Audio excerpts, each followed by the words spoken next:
देंगे। जैसे फौज में पहले भर्ती होती थी उसी तरह से हम फौज में भर्ती करने का काम करेंगे।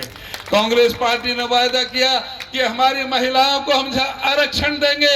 हमारी जो गरीब महिला हैं, पीले कार्ड धारक हैं, उन महिलाओं को घर बैठे 1 लाख रुपए साल, 8,500 रुपए महीने।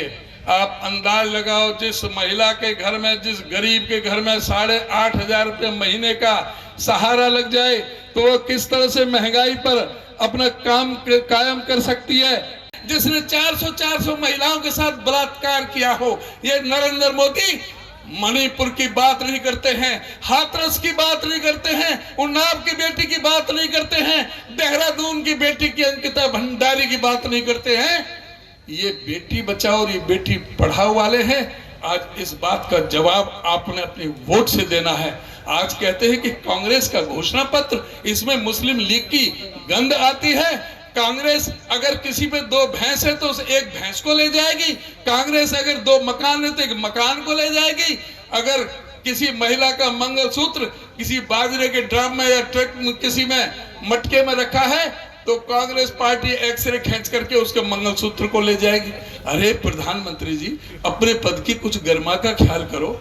आप देखो कि भाई क्या है कांग्रेस के घोषणा पत्र में, क्या गलत है वो आप इस बात का आप निश्चय करो। कांग्रेस पार्टी ने कहा कि हमारे जो नौजवान हैं, युवा न्याय, महिला न्याय, किसान न्याय, श्रमिक न्याय और भागीदारी न्याय, 5 न्याय और 25 गारंटी, उनमें से एक भी कोई मुसलमानों से संबंधित हो तो इस बात को बता सकता है कोई भी व्यक्ति। राहुल गांधी ने, हमारे खड़गे जी ने यह वायदा किया है कांग्रेस के घोषणा पत्र में कि जो नरेंद्र मोदी ने 30 लाख सरकारी नौकरी खाली पड़ी हैं, जो मोदी जी ने नहीं लगाई, हमारी सरकार बनेगी तो सबसे पहले 30 लाख पक्की नौकरी हम युवाओं को देने का काम करेंगे। कांग्रेस पार्टी के घोषणा पत्र में कहा गया है कि जो हमारे पढ़े लिखे नौजवान हैं,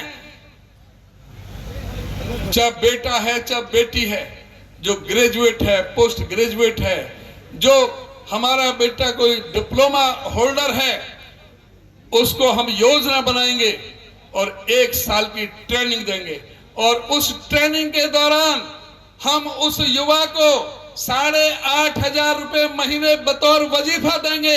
1 साल का 1 लाख रुपए देंगे और जब वो ट्रेनिंग करके लिए निकलेगा तो उसके लिए नौकरी के दरवाजे खुल जाएंगे। भाई धर्मेंद्र जी तेवतिया जी, हमारे सरदार डागरपाल के प्रमुख आदरणीय चौधरी धर्मवीर जी, हमारे अपनी बात रखने का मौका दिया। ये 25 मई का चुनाव ये मामूली चुनाव नहीं है। ये चुनाव ये तय करेगा, इस देश की राजनीति की दिशा और दशा तय करने का चुनाव है। ये चुनाव ये तय करेगा इस देश में तानाशाही राज करेगी या इस देश में संविधान के मुताबिक प्रजातंत्र कायम रहेगा, हमारे इस देश में लोकतंत्र कायम रहेगा। ये इस देश, इस बात का ये चुनाव होने जा रहा है। साथियों, जिस तरह से जुमलेबाजी से लेकर के आप लोगों के, हम लोगों के, हमारे जो वोटों को जिस तरह से डाका डाला गया, आज उस पर विचार करने की जरूरत है। आज तराजू आपके हाथ में है। आपने देखा है कि नरेंद्र मोदी जी ने जिन जिन चीजों के लिए आपसे वोट मांगा था, जो आपसे वायदे किए थे, वो कहां तक पूरे किए गए हैं। इन्हीं नरेंद्र मोदी जी ने कहा था कि मैं MSP की गारंटी दूंगा, किसान की आमदनी 2022 तक दुगनी करूंगा, स्वामीनाथन की रिपोर्ट को लागू करूंगा, हर साल 2 करोड़ नौकरियां दूंगा। ऐसा कोई सर नहीं रहेगा जिसके सर पर छत ना हो। नरेंद्र मोदी जी ने कहा था कि हवाई चप्पल वाले हवाई जहाज में घूमेंगे, मैं इस देश के लिए बुलेट ट्रेन चला दूंगा। नरेंद्र मोदी जी ने कहा था कि मैं गंगा और जमुना को साफ कर दूंगा। मोदी जी ने कहा था कि मैं इस देश के अंदर 100 स्मार्ट सिटी बना दूंगा। मोदी जी ने कहा था कि मैं डीजल 30 रुपए लीटर दे दूंगा, पेट्रोल 35 रुपए लीटर दे दूंगा। मोदी जी ने कहा था कि मैं गैस का सिलेंडर 250 रुपए में दे दूंगा। मोदी जी ने कहा था कि महंगाई को मैं 100 दिन के अंदर अंदर खत्म कर दूंगा। मोदी जी ने कहा था कि 100 दिन के अंदर अंदर काला धन आ जाएगा और हर एक के हिस्से में 15-15 लाख रुपए आ जाएंगे।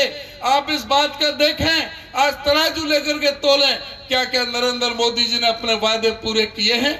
जो काला धन की बात करते थे, कहते थे कि मैं विदेशों से काला धन लेकर के आऊंगा, यहां पर नोटबंदी कर दी, लोगों को भरमाया। इस नोटबंदी से काला धन आ जाएगा, इस नोटबंदी से आतंकवाद खत्म हो जाएगा, इस नोटबंदी से नक्सलवाद खत्म हो जाएगा, इस नोटबंदी से नकली नोट खत्म हो जाएंगे, और नहीं तो मुझे 50 दिन बाद किसी भी चौराहे पर खड़ा कर देना। अब ये जरूरत है कि नहीं खड़ा करने की? इस बात को आपकी जरूरत है। आप इस बात को देखें कि क्या ये सारी चीजें पूरी हुई? उस नोटबंदी की वजह से 168 आदमी कौन थे जो मारे गए थे? इस देश का किसान मजदूर गरीब आदमी था जो रोज कमाता था, रोज खाता था, वो 168 आदमी मारे गए थे। उस नोटबंदी से 3.5 लाख करोड़ का रेवेन्यू का नुकसान हुआ था। उस नोटबंदी की वजह से लाखों हमारी जो MSME जो छोटी छोटी फैक्ट्रियां थी वो बंद हो गई थी। जिस फैक्ट्री में 500 आदमी काम करते थे उनमें से 400 आउट कर दिए, 100 से काम चलाने का काम किया था। उस नोटबंदी की वजह से 12 करोड़ लोगों का रोजगार छीनने का काम नरेंद्र मोदी जी ने करने का काम किया था।